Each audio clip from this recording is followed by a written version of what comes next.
Running up the score.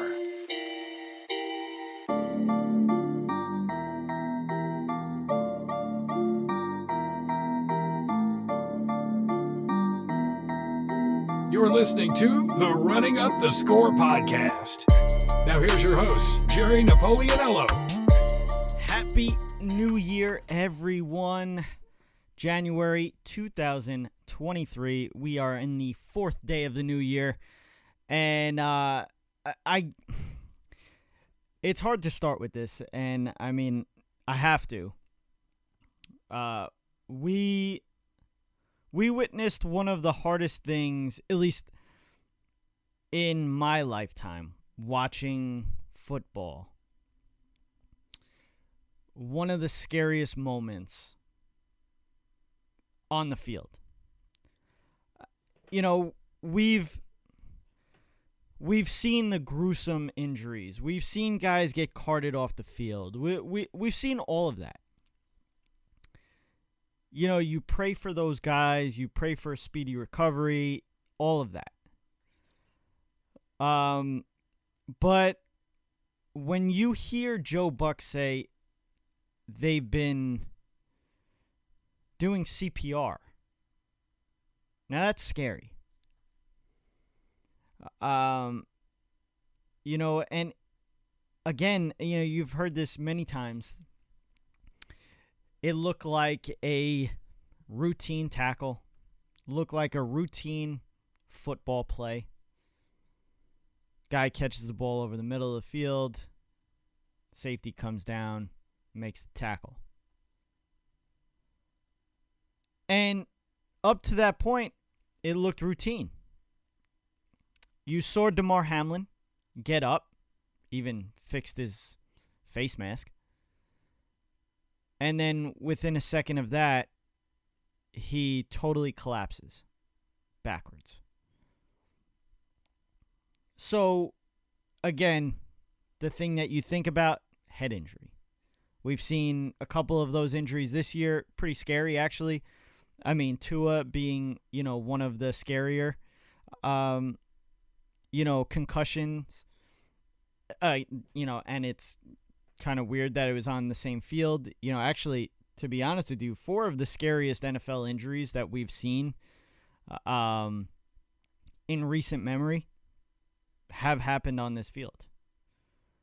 The Vontaze Burfict hit on Antonio Brown. The Tua injury, obviously, this earlier this year. The Ryan Shazier injury. And now Damar Hamlin. Very scary. Again, you know, it's just the thing you think about when he collapses like that is just head injury. You know, and they cut to commercial comeback, and then Joe Buck says that they're doing CPR. Now that's when you're like, all right, what's going on here? And at the time, I wasn't watching the game. I just so happened to get onto Twitter literally minutes from it happening, and I saw the letters CPR. And that's when I was like, all right, I got to turn this game on just to see what happened. You know, and it's kind of weird also, you know, I don't want to get into, you know, the basically, you know, creating anything. I don't want to get into any of that. But it's weird because we've been seeing athletes. I mean, trust me, Damar Hamlin's 24 years old. There should absolutely be no reason why he should be going into cardiac arrest. We've been seeing this with athletes lately. A lot of soccer players going down and collapsing, you know, and to me, this is a little different. Again, it's a little weird that he went into cardiac arrest. But to me, it's a little, you know, it's a little different because he did get hit in the chest. And explanation that people have been giving, more so in the medical field, was a thing called Commotio Cordis, or Commotio Cordis. I've heard it said about 4 different times by 4 different doctors. However you want to say it, however it's supposed to be said, I don't know. But it's called Commotio Cordis. And basically, it's a blow to the chest at the worst possible time. And I've heard also where it's, when that does happen, there's like a 6-second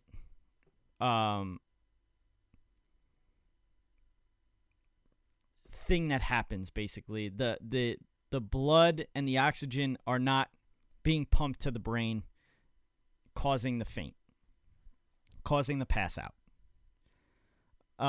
So up to that, I mean, that's it. That's what it sounds like. And the only way to fix that is the AED, and that's what we ended up hearing was used on the field.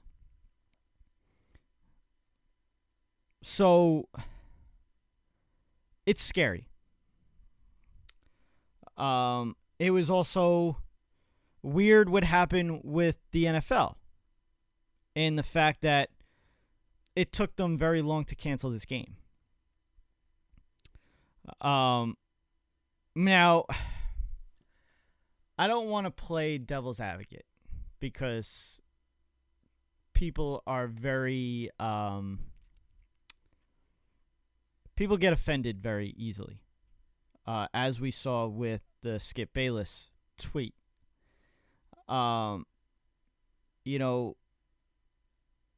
Devil's advocate would be, this is a huge game. This is a huge game for the NFL. This was a huge game for the implications for the playoffs that are 2 weeks away.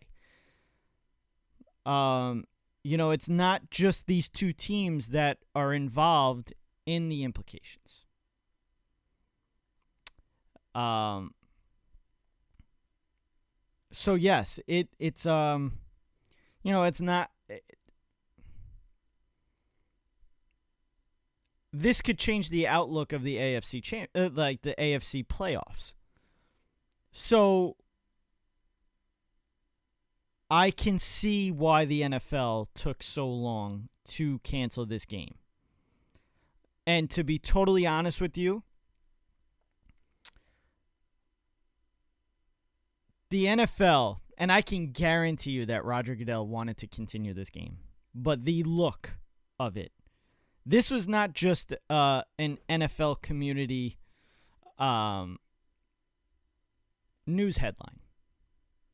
This was world news.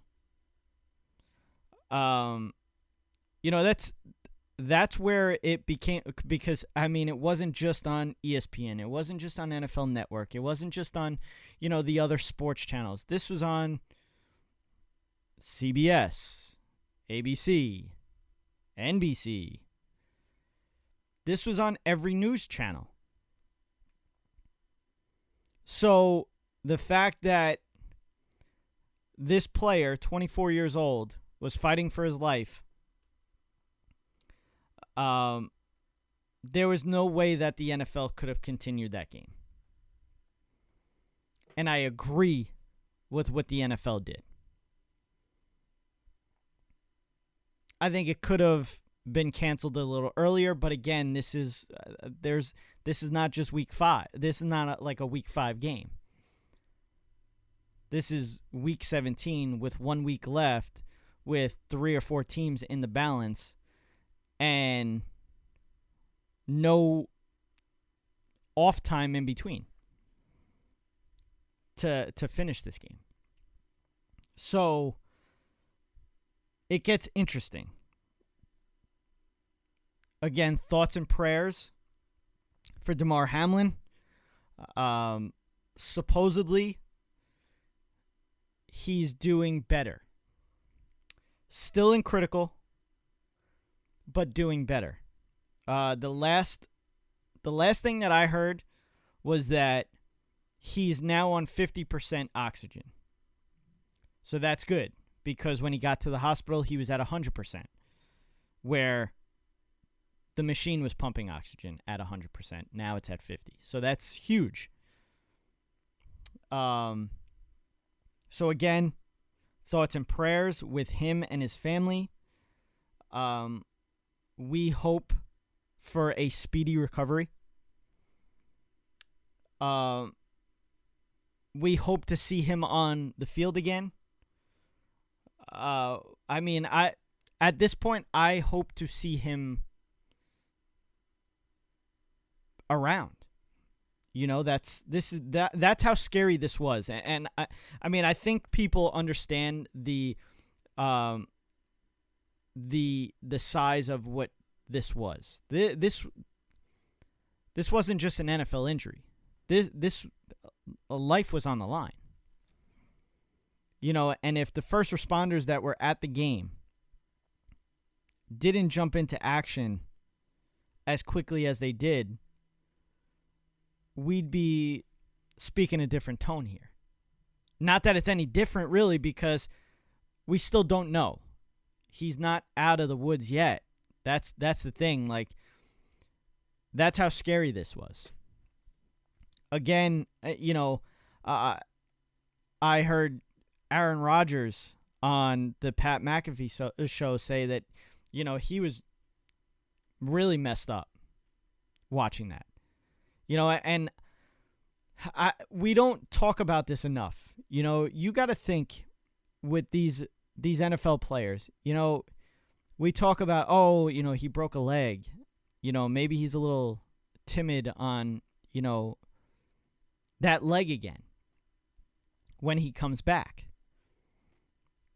I obviously all these players know the risk. They know the injury risk. But honestly, no one thinks about a player dying on the field. And when it comes to these NFL players and knowing the risk, I don't think that risk is thought about. And that's the scary thing, is that Damar Hamlin was so close to that. And I think this kind of and it wasn't just, so I think obviously the worst part of it is that, what happened to him, but also the fact that it was the only game on national television, all eyes on it, huge game, Bengals, Bills, number 1 seed in the balance.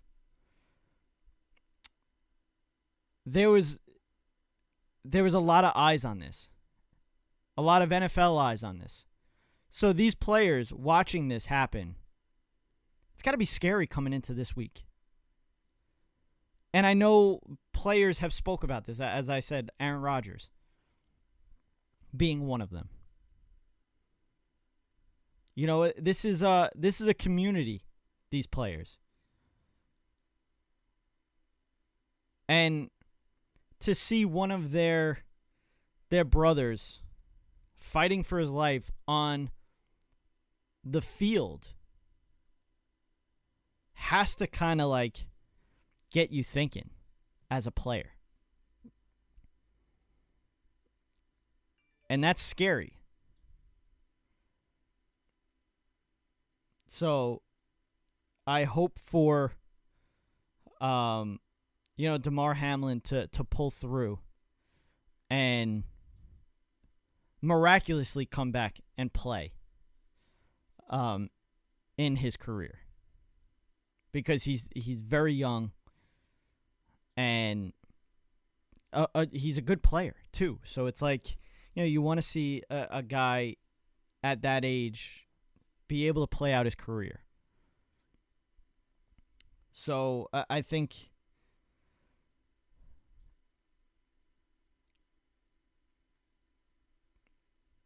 it's hard to say. It's it messed me up watching that play over and over again. Because it just looked so simple. So I can only imagine how these players feel, whether they know him or just know the fact of, like, this is now a risk of playing this sport.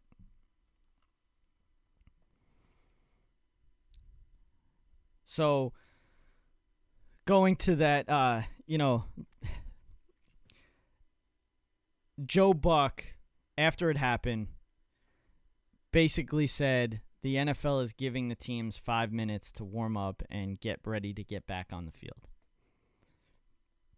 Now it's coming out that the NFL said that never happened. ESPN is staying behind Joe Buck and said that's what happened. Do I think... who do I believe in this? I believe Joe Buck, honestly. Because, first of all, a guy of that stature in calling sports, why would he lie? And again, I could see the NFL, and this kind of goes hand in hand with the Skip Bayless thing. I want to read this perfectly so I don't get it wrong.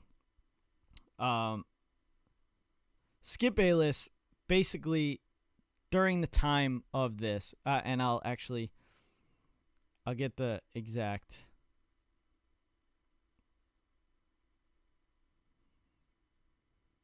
Okay, so this happened. So he tweeted this out at 9:30.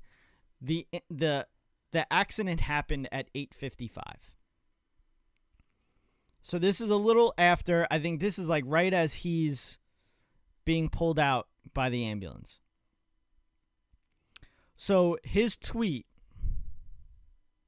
was, "No doubt the NFL is considering postponing the rest of this game. But how? This late in the season, a game of this magnitude is crucial to the regular season outcome, which suddenly seems so irrelevant." Now, do I think that this was a bad tweet? No.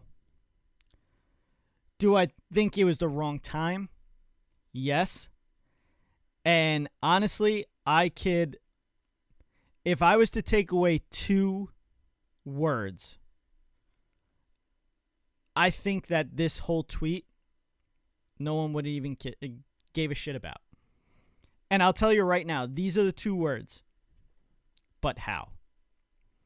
If he takes that out of his tweet, this tweet now says, "No doubt the NFL is considering postponing the rest of the game. This late in the season, a game of this magnitude is crucial to the regular season outcome, which suddenly seems irrelevant."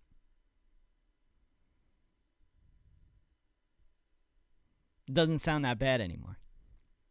2 words ruin this tweet for Skip Bayless. The tweets by other people where they're talking about betting, where, "Oh, we have to play this game out, I have a parlay." ESPN reporters saying this. That's worse than this. This tweet really took off. And when I heard his apology... My first tweet was simply, as a journalist, I was putting myself in the heads of the NFL executives, starting with Roger Goodell, who are having to figure out on the fly what to do here. This is right in the middle of the vortex of this situation, when it was unclear what they were going to do with the game. I'm sorry if that was misunderstood, but his health is all that matters. Again, everything else is irrelevant.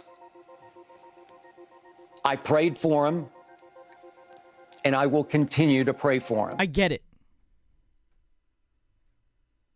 again, it's just it wasn't the right time to say it because everybody was already high strung.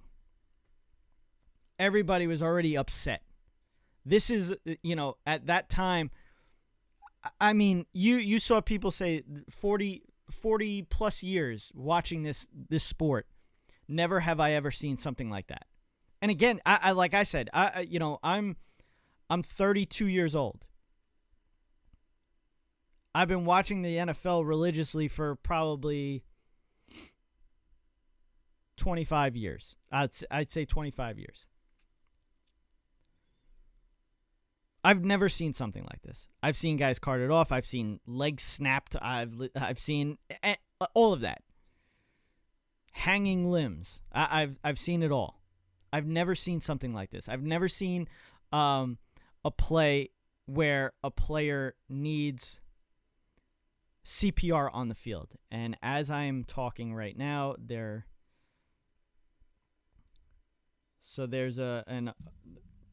we have some kind of notification here about Damar Hamlin. Damar Hamlin remains in critical condition, but doctors saw promising signs of progress overnight, according to a friend. So that's great news. That is great news. We want to see that. We want to see more progress in Damar Hamlin's health. But yes, that's what I'm talking about. Now, on to Bart Scott. A lot of people didn't like his comments yesterday. Now, his comments basically were... Now, people are taking it as him blaming T. Higgins. First of all, I don't think you could blame T. Higgins. I think, really, Bart Scott was blaming the NFL. Now, a couple of years ago, a rule came out saying that running backs could not lower their head into a defender. That would be a flag.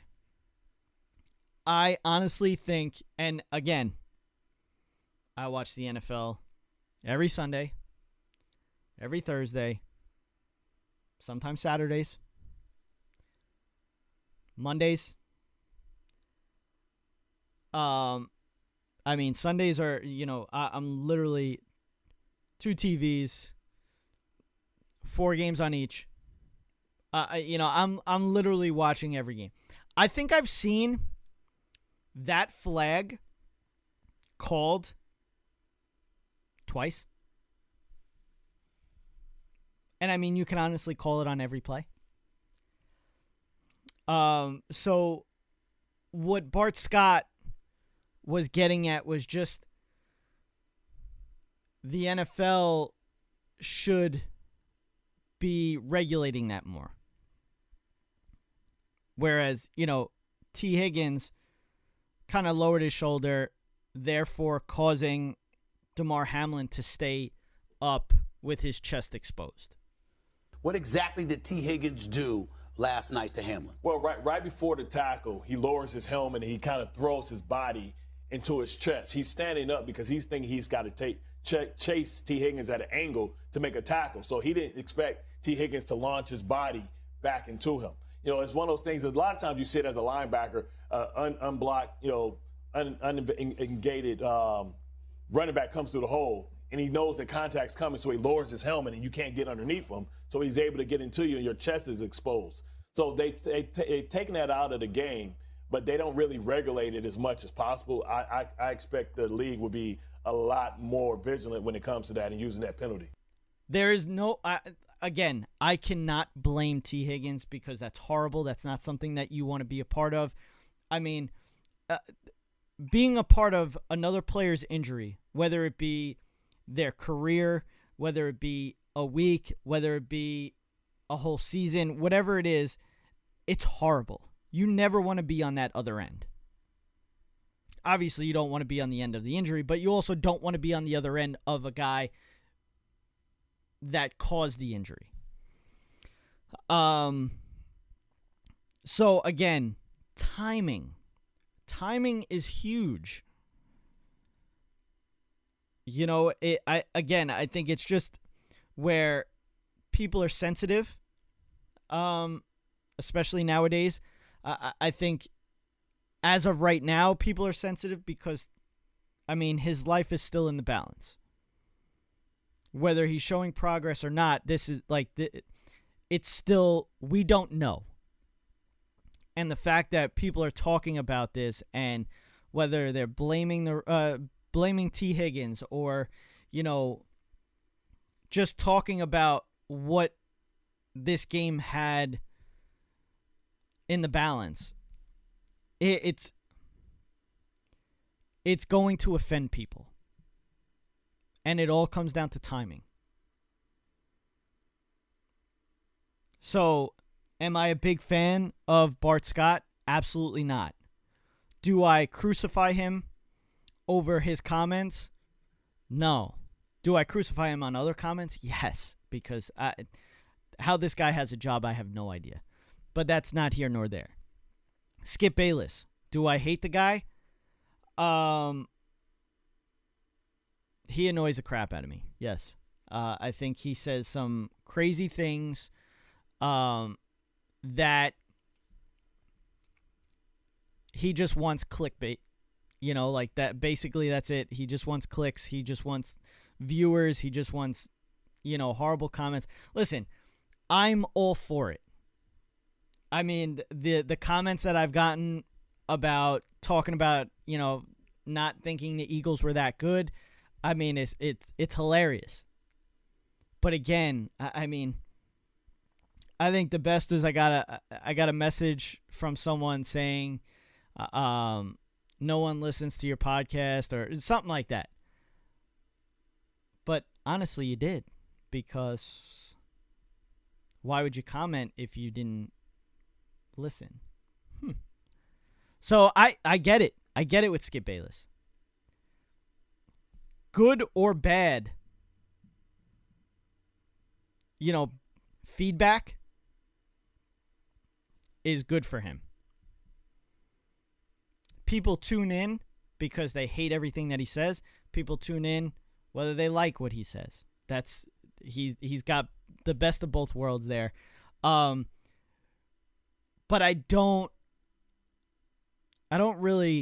not crucifying him over the tweet. But the NFL came out yesterday saying that the game will not be played this week. So that is still in the balance. We don't know what's going to happen. So now, as I said, there's like huge implications in this game. If this game is declared a no contest, the Bengals would win the AFC North and lock in as the 3rd seed.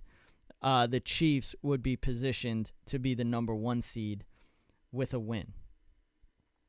And now, heading into Monday, I guess, every game was supposed to be played at 1 o'clock on Sunday. All on Sunday, all at 1 o'clock. No 4 o'clocks, no 8 o'clocks, no Saturday games, no Thursday, no Monday. It was all Sunday. That changed. They added 2 games to Saturday, a 4:30 and an 8:30. I get the 8:30. I don't get the 4:30. Why? Like, if you're gonna do that, why not put, just the fact that it's the Chiefs. The Chiefs game on Saturday at 4:30. It's weird, because it's nothing crazy. I mean, the Chiefs would win that game. So I whatever. But they added the Jacksonville Tennessee game, 8:30. That's great. That's a great game. In terms of Jacksonville, now Tennessee played the Thursday night game against the Dallas Cowboys, so they've had extra rest. Jacksonville played Sunday, so now they're on short rest. So to me, that's an advantage. That game is going to be played, I want to say it's in Tennessee? No, it's in Jacksonville. So Jacksonville at least is home. But again, short rest. It looks like it's supposed to rain, so that sucks too. Josh Dobbs will be the starter for Tennessee. But yeah, I mean that's rough. But then again, they changed a couple of games on Sunday as well. They added the Cowboys and Commanders to be the 4:30 game, as well as the Eagles and Giants, and the Chargers and Broncos, and the 49ers and Cardinals, and the Rams and the Seahawks. The Sunday night game is going to be the Lions and the Packers. That's going to be a great game. I'm excited for that. Let's go Lions. So a lot of things changed. And now we're going to see with the they actually have a to be determined for the time of the Bengals-Ravens game, which is interesting because they have the Bills and the Patriots with the time. So that's very interesting. But I guess we'll get into that Jacksonville-Tennessee game. I just wanted to talk about how Trevor Lawrence, and I've been discussing him lately. I think he's a top 10 quarterback already, if not possibly top 5. What this kid is showing is unbelievable. He doesn't really have great receivers. Zay Jones, Marvin Jones are good. They're not a number one. Evan Ingram, good tight end, tends to have butterfingers. His team is not great. But the fact that Trevor Lawrence is doing what he's doing is unbelievable. And I think that has a lot to do with Travis Etienne as well. Travis Etienne is up to, I think, 1,100 yards already. And it's really technically his... we could say this is his rookie year because he got hurt last year. This is what we're seeing from Etienne is a huge difference from what we started to see. And that's what made the decision in moving on from James Robinson. If he could just take care of the ball a little bit more, I think they could build around these two guys. And also in that game, Josh Dobbs is going to be playing. Now, what I want to talk about with Josh Dobbs, and it also goes hand in hand with Jarrett Stidham. We sit here and we talk about these quarterbacks, and we look at Josh Dobbs, and they're like, wow, he had a really good game against the Cowboys on Thursday. Really good game. They just couldn't get over that hump. The Cowboys made their own errors in that game, making that game a lot closer than it should have been. But people are looking at Josh Dobbs and like, all right, this kid could be something. And they also look at Jarrett Stidham against the 49ers, which is the best defense in the league, and he lit them up. Now, let's be totally honest here, okay? Do we think Josh Dobbs is going to be a great quarterback? No. Do we think Jarrett Stidham is going to be a great quarterback? No. Do we think Jarrett Stidham is going to take over for Derek Carr? No. There's a difference. We have to, we really have to think about these kind of things because these teams don't have tape on these guys. These were their first games that weren't in the preseason playing third stringers. There's a difference. It's hard. It's hard to just guess how this player is going to be. In terms of the Cowboys came off a huge game on Christmas Eve against the Philadelphia Eagles, their division rival, that they're still fighting for the division lead or even the number 1 seed. There's a lot of emotion and a lot of energy that goes into that game. So naturally, the game after, you might not be at your best. So the fact that you had that factor, and then you had a quarterback that you had no tape on, that comes together in a rough game. Okay? That's what happens.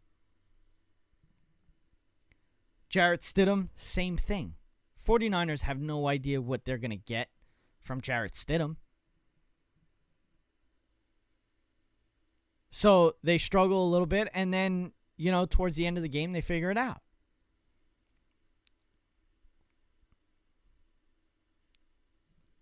So now, in terms of Jacksonville will be a little bit more ready than the Cowboys would be against Josh Dobbs. Because, we look at, Gardner Minshew doing what he did against the Cowboys, and then the next week against the Saints, absolutely laid an egg. We have to put together that it's division games. It's a lot easier to game plan against a team that you've already seen already. It's just, that's people need to look into this more before, running their mouths about, the Cowboys got lit up by Josh Dobbs and the 49ers got lit up by Stidham. It's a lot different. So now going into this game for Jacksonville, this is a division game. It's a huge game. And I believe the last time the Jaguars played the Titans, I think the Jaguars lit them up as well. If I'm being, let's see, 36-22, yes. And it was only a couple of weeks ago, too. So, it's going to be a good one. And I'm pretty pumped for it. I want to see Trevor Lawrence in the playoffs. I want to, just the fact that how they started and then what they are now, I mean, it's unbelievable. Again, another team that started off really rough and now is really put it together and could be a dangerous team, the Green Bay Packers. Listen,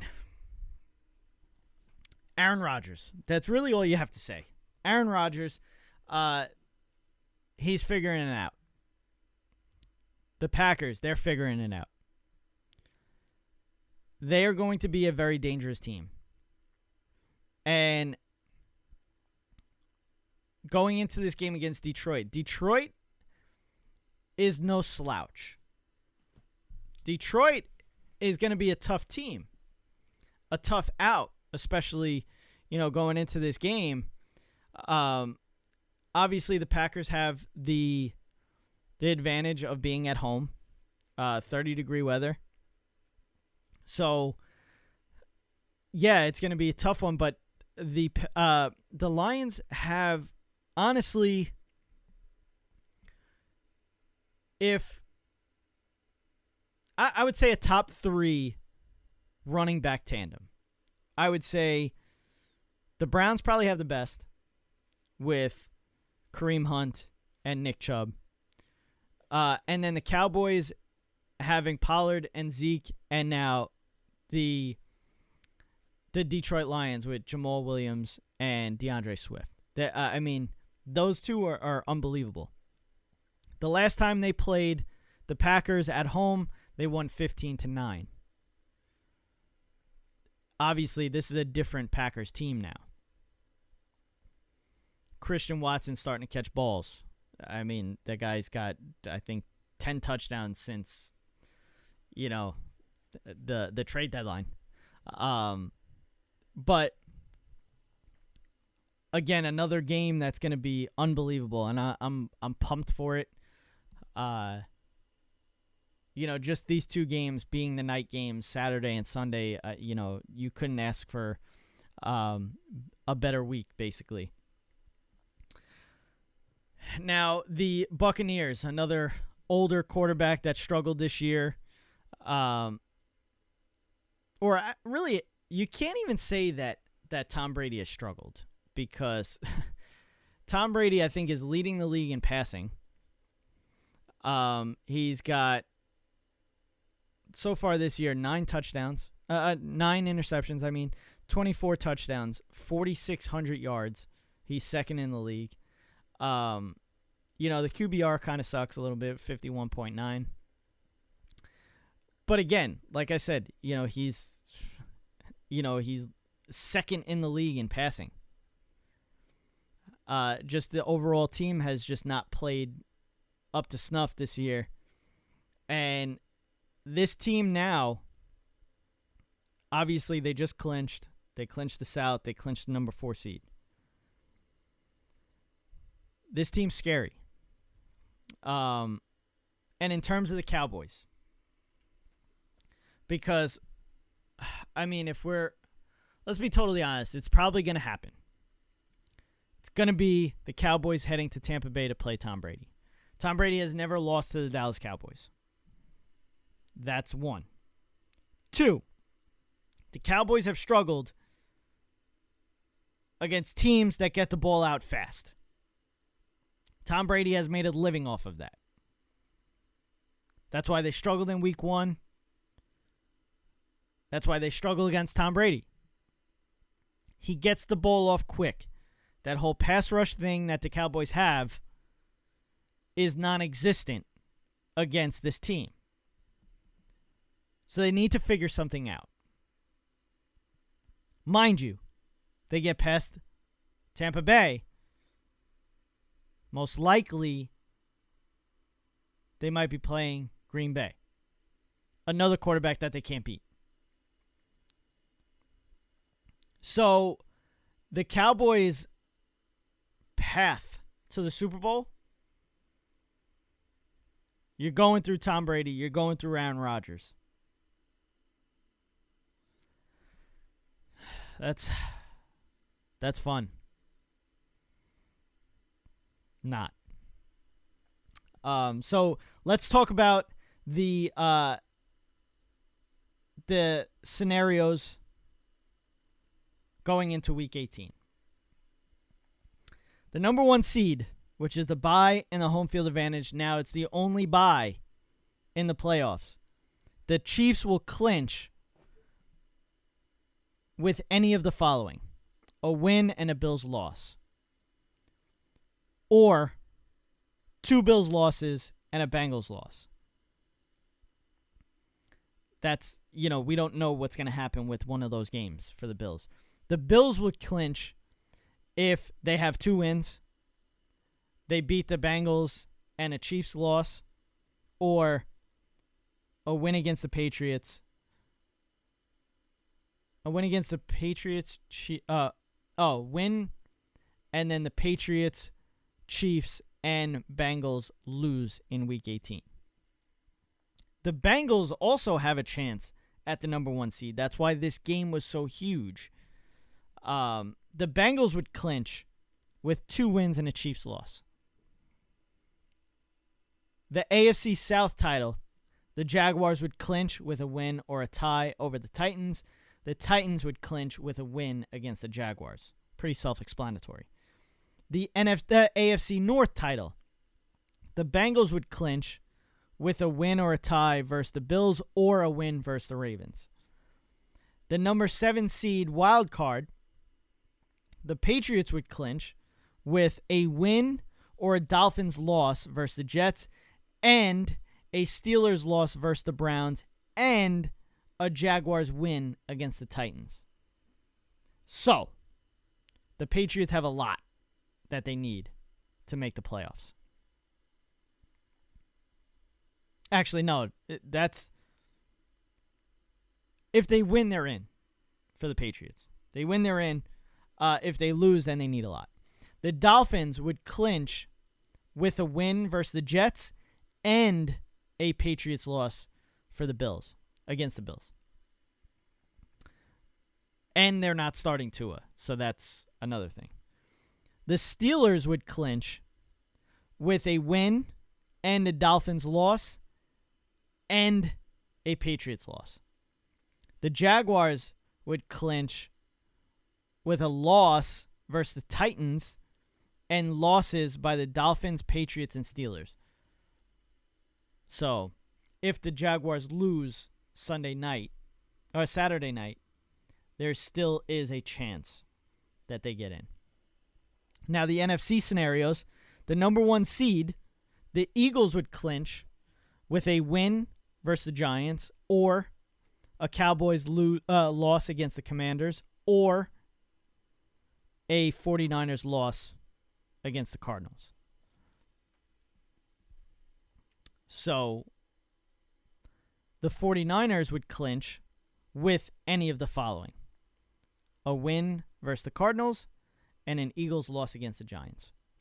The Cowboys would clinch with a win against the Commanders, a Eagles loss, and a 49ers loss.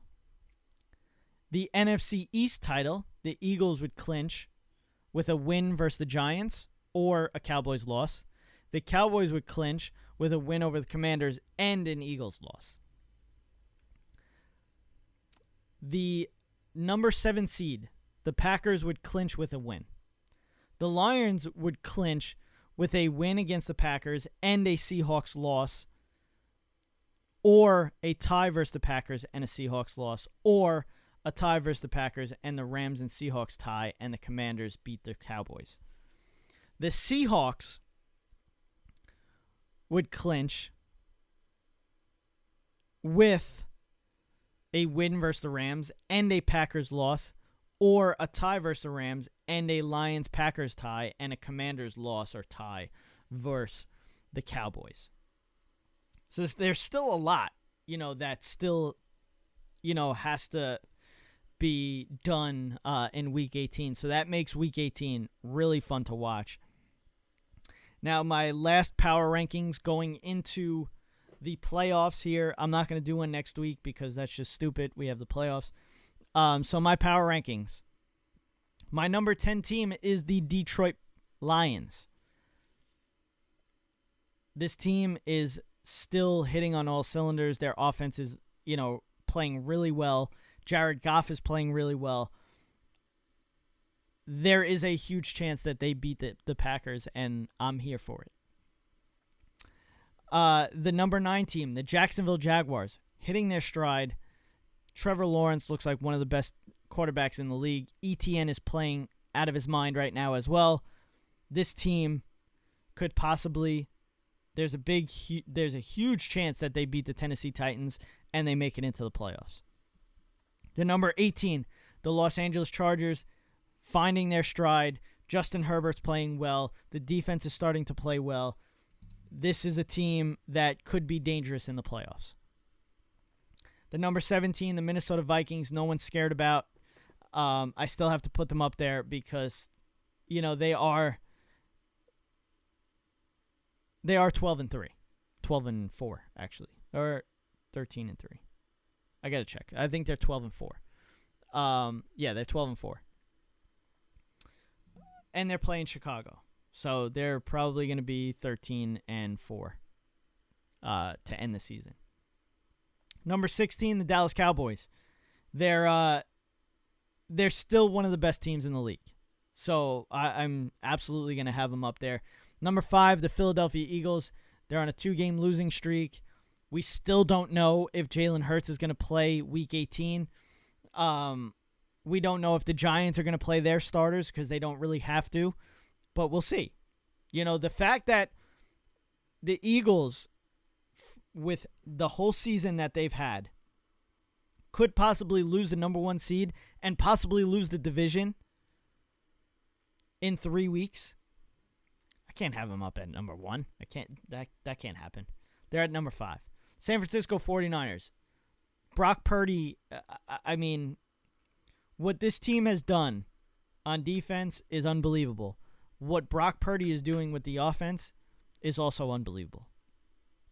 This team's dangerous. And they play Arizona. Cincinnati Bengals, number 3. This team, I mean, I've said a bunch of these teams have found their stride. The Cincinnati Bengals has created the stride. They have found it, and they literally, I mean, this is a team that is dangerous and could play for another Super Bowl. They could. The Buffalo Bills, number 2. I want to, obviously we hope that Damar Hamlin is okay. I want to see what this does with the Bills. You know, this can go 2 ways. This can really light a fire under them, and they want to do it for Damar Hamlin, or this could really mess them up. You know, we don't know.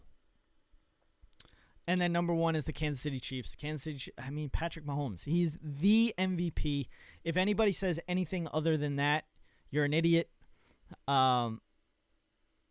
This team is the Chiefs. I mean, there's no other way to put it. I don't know why we were down on them this year. I really don't. And I still feel as though like people are not worried about the Chiefs. It's crazy to me. This team's the number 1 seed. They're going to win the number 1 seed. And I wouldn't be surprised if they're in the Super Bowl. I mean, that's what it comes down to. Before I get out of here, I want to get some NFL, some sports card talk here. We got the upcoming releases. 2022 Panini XR Football just dropped today. Dropped at $400. Also, 2022 Mosaic Football Choice is dropping on the 6th. That's at $450. Mosaic has the actual hobby box Mosaic came out last week. It's been a huge release. Also, obviously, you know, when we're talking about percentages, Absolute is still up there. Mosaic is getting up there now. But Mosaic Football Choice is a little different. So XR, let's get the sell sheet on this. So with the box break, you're getting 2 autographs, 1 rookie autograph jersey, 1 mem card, 1 insert, 4 parallels, 1 of 1 autograph per case. So that's huge. You're getting 7 cards per pack, 2 packs per box, 14 boxes per case. Some of the selling points: a surefire hit. XR is back. Screw that. Find some of the most unique 1 of 1 patches. Find autographs that feature NFL shields, Nike patches, team logos, draft hats, shoes, gloves, footballs, and more. We're looking for the case hit inserts, rated R, rated XR, exclusive, and exploits. A staple of XR, look for the 1 of 1 autographs in every case. So that's that. And then for the Mosaic Choice, I'm surprised. I got to see what the difference is between Mosaic Choice and Mosaic. So Mosaic Choice, you're getting 1 silver parallel, 1 Mosaic parallel, 2 choice exclusive rookies, 3 choice exclusive Mosaic parallels, and 1 choice exclusive autograph. You're getting 1 pack per box, 8 cards per pack. Now the difference between that and the regular Mosaic, because there's a big difference in price. Well, there's a $25 difference in. Where is it? Yeah, see this one. Blowout doesn't have the price on the choice ones, but I saw on another website what they're selling it for, and they're selling it for $450. So Blowout's selling Mosaic, the hobby box, for $425. So that is 2 autographs, 5 silver parallels, 15 Mosaic parallels, and 20 inserts, 10 packs per box, 15 cards per pack. So I guess the one choice exclusive is exclusive autograph is big. So those are the 2 releases in the upcoming week. Also, we spoke about a couple of weeks ago the Luka Logo Man RPA that sold for 4.6 and then ended up selling for 3.1. We found out that, well, not we, but the community found out that the collector who sold the Luka Logo Man RPA for 4.6 is the same person that bought it back for 3.1. He sold it for 4.6 on February 27, 2021, and bought it for 3.1 on November 17, 2022. That is a $1.4 million profit. That is how you hobby, folks. That is the exact. That's how you do it. Also, going into that, talking about the whole Damar Hamlin thing, a lot of people have been putting up cards, Damar Hamlin cards, and they're selling them for like astronomical prices. But the rumor is the hobbyists, like us in the hobby, are upping their bids to win and not pay, to stick it to the people that are actually selling these cards, thinking that they're going to benefit in what happened with Damar Hamlin. So that's, if that's the truth, good on those people. Also, Alt purchased a 2009-2010 Gold Refractor rookie Stephen Curry card in 2020 for $168,000. They cracked it and subbed it to PSA because it was BGS. PSA deemed that the card was trimmed. So then Alt sent it back to BGS, but BGS also said it was trimmed. So now Alt is now suing for $350,000, claiming BGS was negligent for grading the trimmed card in 2016. So that's, that's interesting. Little gossip going on in the card world. We love to hear it. But that will do it for running up the score. I hope everybody had a healthy and safe holiday, Christmas, and then I also hope that everybody has a great New Year. Again, thoughts and prayers for Damar Hamlin, his family, hoping for a speedy recovery, hoping to come through for him, his family, his teammates, the organization of the Bills. That's what we want to see. We want to see Damar Hamlin, number 3, out there again. But that will do it. I'm Jerry. Be crazy. Be crazy. And it is all over! You've been listening to Running Up the Score. We run up the score on Sports Radio.